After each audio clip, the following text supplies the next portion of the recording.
हाँ जी, हम अपनी 12th क्लास का लास्ट चैप्टर पढ़ने जा रहे हैं जिसका नाम है कैश फ्लो स्टेटमेंट।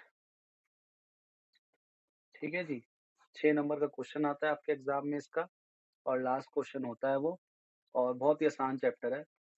बस वही है, प्रैक्टिस माँगता है और कोई बात नहीं है। तो अब इसको पहले समझ लेते हैं कैश फ्लो स्टेटमेंट होता क्या है? तभी तो करेंगे हम आगे क्या होता है। तो पहले तो आप ये समझ लो कि आपने सुना होगा फाइनेंशियल स्टेटमेंट्स क्या होती है हमारी। आपने 11th क्लास में चैप्टर भी पढ़ा था ना फाइनेंशियल स्टेटमेंट्स वाला, प्रिपरेशन ऑफ फाइनेंशियल स्टेटमेंट्स, जो फाइनल अकाउंट जिसको आप बोलते थे। तो हमारी ना 3 होती है फाइनेंशियल स्टेटमेंट्स एक्चुअल में, जो आप किसी सीए से पूछोगे, किसी अकाउंटेंट से पूछोगे भाई फाइनेंशियल स्टेटमेंट्स क्या होती है किसी कंपनी की, तो वो 3 होती है। वो 3 सुन लो कौन-सी होती हैं।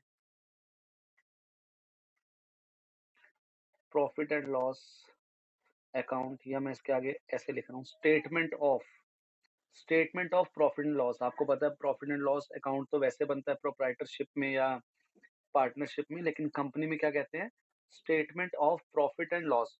और ये जो हमारी बुक है, ये वाली थर्ड बुक, ये कंपनी की ही है। एनालिसिस ऑफ कंपनी को हम जो है अकाउंट्स को है कंपनी के, उनको एनालिसिस करते हैं। तो इसलिए फाइनेंशियल स्टेटमेंट्स में क्या बोल रहा हूँ, statement of profit and loss. ये मैंने शॉर्ट में लिख दिया, statement of profit and loss. दूसरा बैलेंस शीट, और तीसरा कैश फ्लो स्टेटमेंट। आज तक आपको नहीं पता था कि फाइनेंशियल स्टेटमेंट में ये 3 चीज़ें आती हैं। ये 2 तो पता था, पी एंड एल और बैलेंस शीट आती है। लेकिन आप आगे से ध्यान रखना, कोई भी आपसे पूछ ले, कॉमर्स का बंदा आके कोई भी आपसे पूछ ले, भाई फाइनेंशियल स्टेटमेंट्स बताना कौन-कौन सी होती हैं, तो आपने इन तीनों का नाम लेना है। जनरली सब क्या कहते हैं, कहते हैं प्रॉफिट एंड लॉस और बैलेंस शीट। ये वाला किसी को पता ही नहीं होता। लेकिन cash flow statement is also a part of financial statements. याद रखना इस बात को, ठीक है? अब ज़रा चर्चा करते हैं कैश फ्लो स्टेटमेंट क्या होती है। कैश फ्लो स्टेटमेंट नाम से पता चल रहा है कि स्टेटमेंट, ये एक स्टेटमेंट होती है जो हम बनाते हैं। स्टेटमेंट होती है, ये एक तरीके की स्टेटमेंट होती है जो हम बनाते हैं किस चीज़ की? कैश के फ्लो की। कैश के फ्लो का मतलब क्या हो गया? कैश का फ्लो मतलब क्या होता है? फ्लो मतलब क्या होता है? फ्लो मतलब आना या जाना। कहते हैं ना रिवर फ्लोज़, तो क्या मतलब हो गया कि हाँ, तो इनफ्लो या आउटफ्लो। पैसों का 2 चीज़ हो सकती है, या तो आप पैसा दोगे या आपके पास पैसा आएगा। कैश इनफ्लो या कैश आउटफ्लो, ये 2 ही चीज़ें तो हो सकती हैं। और यही हमने इस चैप्टर में पढ़ना है कि कैश कहाँ-कहाँ से आया और कहाँ-कहाँ गया। तो उसको जहाँ आप रिकॉर्ड करोगे, जो पैसे आने के और पैसे जाने की जो रिकॉर्डिंग कहीं करोगे ना आप, जहाँ उसको रिकॉर्ड करोगे उसको कहते हैं स्टेटमेंट। और वो कौन-सी स्टेटमेंट में रिकॉर्ड करोगे? Cash flow statement. मतलब सीधी-सी बात हमें समझ आ गई कि सर कैश का इनफ्लो हो या आउटफ्लो हो कंपनी में, उसको जिस स्टेटमेंट में हम रिकॉर्ड करेंगे, उसको कैश फ्लो स्टेटमेंट कहते हैं। कितनी आसान सी बात है। अब आप इसकी डेफिनिशन पढ़ोगे, आप कहोगे सर हम खुद पढ़ लेंगे, और जो आपने हिंदी में हमें बताया वही उसको इंग्लिश में लिखा हुआ है। और कुछ भी नहीं है, बिल्कुल, बिल्कुल सेम जो मैंने बोला है ना आपको, सेम टू सेम यही डेफिनिशन आपकी बुक में भी लिखी हुई है। 1 या 2 नंबर में कभी-कभार कैश फ्लो स्टेटमेंट की डेफिनिशन पूछ लेता है। तो आप उसको अपना अब मेरे को लगता है लर्न करने में कोई मुश्किल नहीं आएगी। बिल्कुल आराम से आप इसको लिख सकते हो। अगर मैं अपने लैंग्वेज में बनाऊँ तो it is a statement of inflow and outflow of cash in a company. बस इस तरीके से आपको थोड़ी और अच्छी लैंग्वेज मिल जाएगी बुक में, मैंने थोड़ा-सा वैसे बोल दिया अपनी लैंग्वेज में। तो बस इस तरीके से है, मतलब मेरा मकसद आपको है कि कैश फ्लो स्टेटमेंट का मतलब बताना, वो आप लोगों को पता चल गया है, ठीक है? कैश फ्लो स्टेटमेंट क्या होती है। अब आप कहोगे सर तो क्या ज़रूरत थी? प्रॉफिट एंड लॉस अकाउंट और बैलेंस शीट बनाते तो थे हम, तो क्यों कैश फ्लो स्टेटमेंट की हमें ज़रूरत पड़ी? अब मेरा सवाल आप लोगों से है, बड़े ध्यान से सोच के बताना। आप लोग सोच के बताना और सब जवाब देना, ठीक है? आप प्रॉफिट एंड लॉस अकाउंट बनाते हो या statement of P and L बनाते हो। अभी मैं प्रॉफिट एंड लॉस अकाउंट ही बना रहा हूँ, जैसे आपने अभी तक सीखा ही हुआ है। मतलब अब तो आपने वैसे statement of P and L बनाना भी सीख लिया कंपनी में। बट फिर भी मैं आपसे एक पुराने वाले पी एंड एल अकाउंट के फॉर्मेट में ही बना रहा हूँ। यहाँ आपका आपका ग्रॉस प्रॉफिट आता था। ले लेते हैं हम 2 लाख रुपए। फिर यहाँ आपके बहुत सारे खर्चे आते थे। सैलरी, रेंट, इंश्योरेंस और भी बहुत सारे, ठीक है? ये मान के चलो 20,000, 30,000, 40,000। ठीक है? फिर आप क्या करते थे, इस तरफ इनकम भी आती थी। मान के चलो कोई इनकम है बाय इंटरेस्ट, इंटरेस्ट मिला है आपको, ये आपका 20,000 का इंटरेस्ट है। ठीक है जी? तो आप क्या करते हो, 2,20,000, 2,20,000 ऐसे ही करते हो ना। फिर 9 में 17, 1,30, 1,30,000 आ जाता था आपका। तो ये आपका नेट प्रॉफिट आ जाता था, है ना? ये मेरे ख्याल 11th में इतना फाइनल अकाउंट सबने पढ़ा है कि वो P&L अकाउंट में को याद आ रहा होगा जो मैं बोल रहा हूँ, ऐसे-ऐसे बनाते थे। तो ये नेट प्रॉफिट आ गया जैसे 1,30,000 रुपए। अब मेरा सवाल आप लोगों से ये है, अब सुनना ध्यान से। मेरा सवाल ये है कि क्या ये जो नेट प्रॉफिट 1,30,000 रुपए आया है, क्या इसका मतलब यही होता था कि कंपनी के पास या जो भी प्रोप्राइटरशिप है, जो जिसका भी ये बिज़नेस है, कि बिज़नेस के पास 1,30,000 रुपए कैश आया है प्रॉफिट में? मतलब प्रॉफिट जो है वो 1,30,000 जो है, वो कैश में हुआ है। क्या हमारे पास 1 साल बाद 1,30,000 रुपए हाथ में होंगे नेट प्रॉफिट? येस और नो? मेरा सवाल समझ गए हो? कि ये जो 1,30,000 रुपए है, इसका मतलब क्या है? कि आपने साल भर में ये 1,30,000 रुपए कमाए। यही मतलब है ना, नेट प्रॉफिट का मतलब क्या होता है? 1 साल का बनता है पूरा, फॉर द ईयर एंडिंग आप लिखते भी हो। तो अगर आपने 2020 1 अप्रैल 2020 से 31 मार्च 2021 में 1,30,000 नेट प्रॉफिट कमाया, इसका मतलब क्या है? कि इस साल भैया आपने 1,30,000 रुपए कमाए हैं अपने बिज़नेस से। तो क्या 31 मार्च 2021 में आपके हाथ में 1,30,000 रुपए ही होंगे? क्योंकि आपने वही तो कमाया 1,30,000 रुपए कैश, नेट प्रॉफिट जो है। तो मेरे को अब आप लोग जवाब दीजिए। हाँ जी, अब आप मेरी बात सुना ध्यान से। अगर हमारे को नेट प्रॉफिट 1,30,000 रुपए हुआ है पूरे साल में, इसका मतलब ये ज़रूरी नहीं है कि हमारा कैश का इनफ्लो भी साल में 1,30,000 रुपए ही हो। कैश का इनफ्लो 1,30,000 भी हो सकता है, 1,30,000 से ज़्यादा भी हो सकता है और 1,30,000 से कम भी हो सकता है। अब सुनना कैसे? अब सुनना कैसे होगा ऐसे? एक एग्ज़ाम्पल दूँगा, सबको क्लियर हो जाएगा। हिमांशु ने थोड़ा हिंट तो दे ही दिया, लेकिन उसको मैं आपको अगर एक्सप्लेन कर दूँगा तो आपको ज़्यादा बढ़िया समझ आ जाएगा और इसलिए आप ट्यूशन भी पढ़ रहे हो, है ना? मैं लिख के कर देता हूँ, ठीक रहेगा, आप फिर बताना कि सर मैं भी ऐसे ही सोच रहा था। सुनिए ज़रा ध्यान से, ये मैं मोबाइल वाला एग्ज़ाम्पल लेता हूँ जो मैंने प्राची पारुल के केस में लिया, वही एग्ज़ाम्पल ले लेता हूँ, कंटिन्यू करता हूँ, आप लोगों को समझ आ जाएगा। मेरा बिज़नेस है मान के चलो और मेरा मोबाइल का बिज़नेस है, मैं मोबाइल बेचता हूँ और मैंने मोबाइल बेचे 10 लाख रुपए के। मैंने मोबाइल बेचे 10 लाख रुपए की सेल करी, ठीक है जी? उस 10 लाख रुपए की जो मैंने सेल करी पूरे साल में, 2 तरीके 2 तरीके से सेल करता हूँ।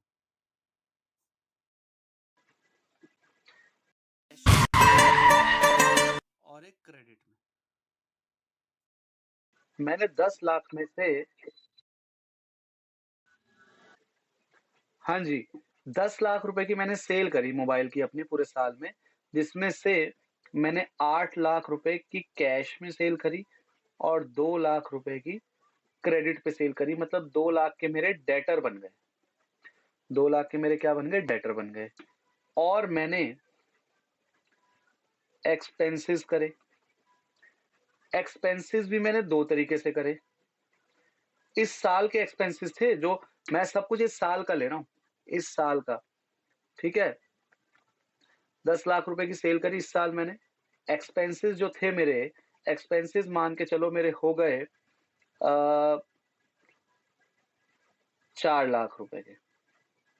मेरे एक्सपेंसेस कितने हो गए? 4 लाख रुपए के। जिसमें से मैंने अभी जो पे करे थे, वो 3,50,000 रुपए ही पे करे थे। बाकी जो 50,000 थे वो क्या थे? आउटस्टैंडिंग। ये मैंने कैश में करे और ये आउटस्टैंडिंग, मतलब हैं तो इसी साल से रिलेटेड खर्चे, लेकिन मैंने अभी तक पे नहीं करे। आउटस्टैंडिंग का मतलब आपको पता है क्या होता है? Due but not paid. अब आप सुनना ध्यान से, ठीक है? अब अगर मैं नॉर्मल देखूं तो आप कहोगे सर 10, अब मैं अगर इन पिक्चर इसको इसको पिक्चर में ना रखूं, ये और ये पिक्चर में ना रखूं, तो आप तो कहोगे सर 10 लाख की आपने मोबाइल सेल करी 4 लाख के आपके एक्सपेंसेस हुए, तो आपका नेट प्रॉफिट कितना आ गया? नेट प्रॉफिट कितना आ गया सर? 6 लाख रुपए आ गया। और 6 लाख रुपए कैश भी होगा आपके पास। बट क्या देखते हैं कि सच में मेरे पास रुपए से कह रहा हूँ। हाँ जी, मैंने क्या कहा, अगर हम इस पिक्चर को ना देखें, कैश क्रेडिट वाली, आउटस्टैंडिंग और कैश वाली, तो बड़ा सिंपल सा दिख रहा है कि सर आपने 10 लाख की सेल करी और 4 लाख के खर्चे करे, तो सर 6 लाख रुपए आपका नेट प्रॉफिट आ गया। और अभी जैसे हम प्राची पारू से मैं बात कर रहा था, तो हमने यही बात कही थी कि भाई 2 लाख की मोबाइल सेल करे, 70,000 के खर्चे हो गए, तो 1,30,000 प्रॉफिट आ गया।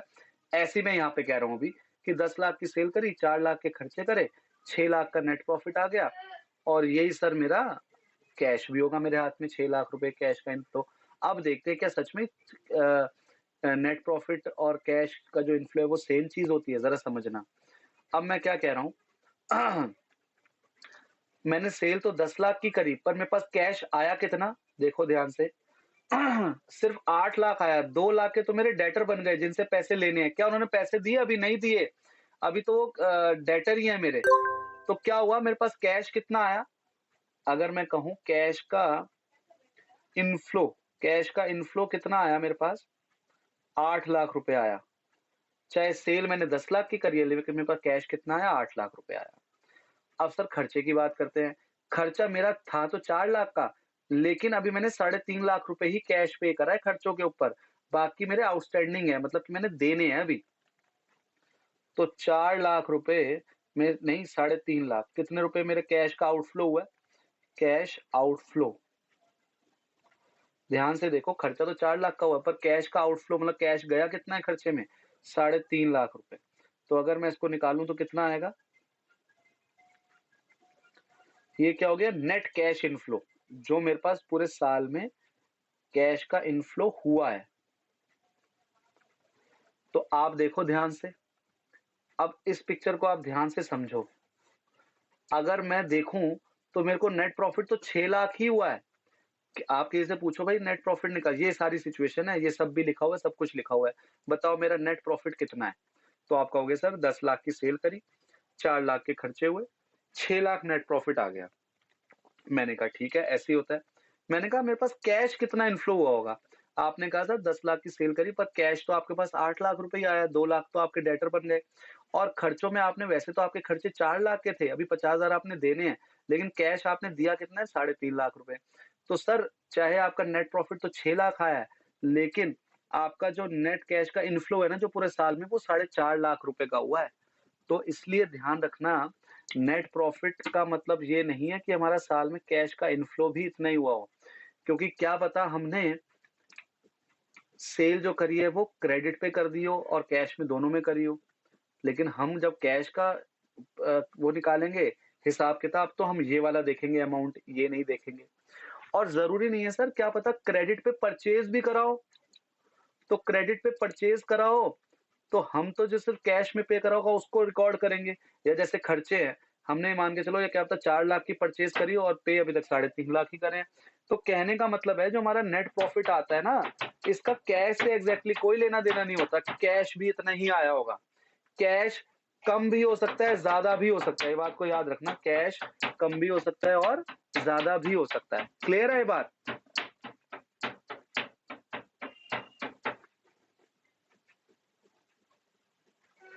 अब आप ये बात समझो, देखो इसपे आप समझो कि मैंने मोबाइल बेचे 10 लाख के, और 10 के 10 लाख रुपए के जो मोबाइल बेचे वो क्रेडिट पे बेचे मैंने, कैश आया ही नहीं मेरे पास।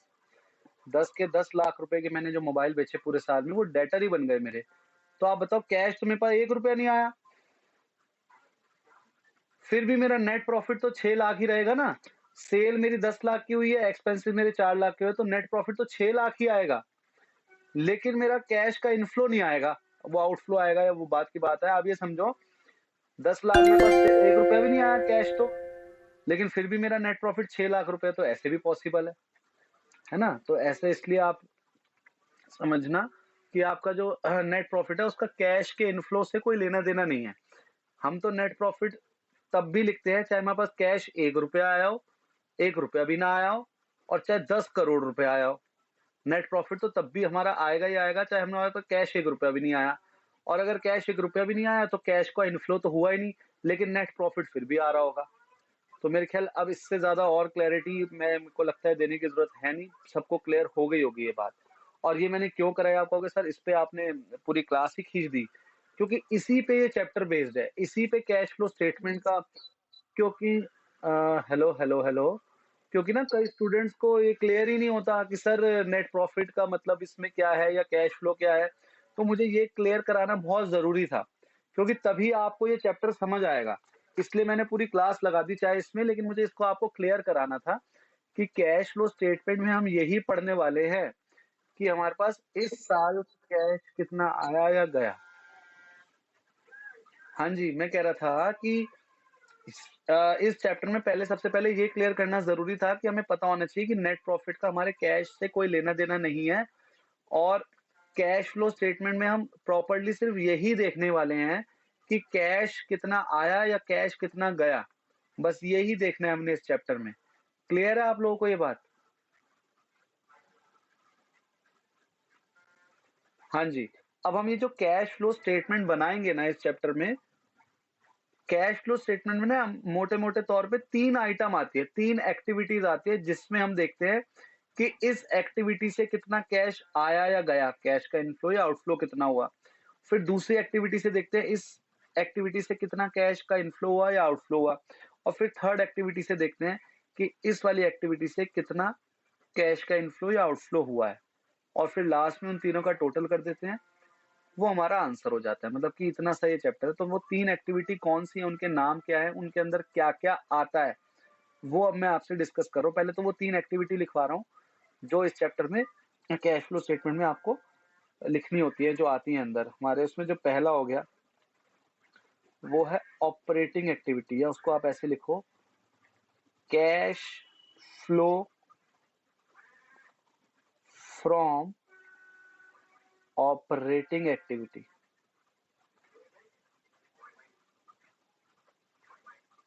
ये हो गया पहला। दूसरा, cash flow from investing activity.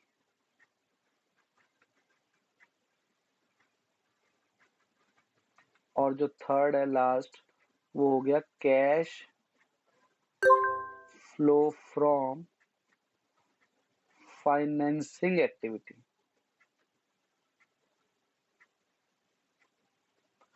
ये 3 एक्टिविटी हमें समझनी है। ये 3 एक्टिविटी के अंदर क्या-क्या आता है, वो समझना है हमने। वो समझ लिया तो हमारा ये चैप्टर फिनिश। कुछ नहीं है इस चैप्टर में, बस प्रैक्टिस माँगता है। फिर भी कह रहा हूँ कि आप इसमें क्वेश्चंस की प्रैक्टिस करोगे, एग्ज़ाम में बड़ा सिंपल सा क्वेश्चन आता है। हम जो क्वेश्चन करेंगे, हम तो डिफ़िकल्ट क्वेश्चंस को भी अपनी क्लास में हम करेंगे। लेकिन एग्ज़ाम में आपको सीधा-सीधा क्वेश्चन आता है, बहुत मुश्किल नहीं आता। कुछ एडजस्टमेंट्स होती हैं इसमें, वो एडजस्टमेंट भी हम 3, 4, 5, 6 बार करेंगे। आपको ये चैप्टर बिल्कुल क्लियर हो जाएगा, आपको एग्ज़ाम में बिल्कुल दिक्कत नहीं आने वाली। 6 नंबर फ्री फंड के हैं आपके ये। बट आपसे सिर्फ इतनी तकलीफ करनी होगी आपको कि प्रैक्टिस करनी होगी इस चैप्टर के क्वेश्चंस की, तो आपको ये बिल्कुल एक बार में निकल जाएगा ये क्वेश्चन जब आप एग्ज़ाम में वहाँ करोगे। ठीक है? अब इस एक्टिविटी में काफ़ी चीज़ें होती है अंदर, तो वो मैं आपसे नेक्स्ट क्लास में डिस्कस करूँगा, क्योंकि वो पूरी मतलब समझ लो आधी क्लास या उससे ज़्यादा तो वो इनकी एक्टिविटी के अंदर क्या-क्या आता है उसको लिखने में ही निकल जाएगी। तो वो मैं आज शुरू नहीं कर रहा, क्योंकि वो आधी-अधूरी रह जाएगी, कोई फ़ायदा नहीं है। तो नेक्स्ट क्लास में इन एक्टिविटीज़ के अंदर क्या-क्या आता है, उसको डिस्कस करेंगे, और फिर फॉर्मेट देखेंगे कैसे होता है इसका, और फिर हम उसके नेक्स्ट क्लास से फिर क्वेश्चन करना स्टार्ट करेंगे। क्लियर है? कोई डाउट है तो पूछ लो।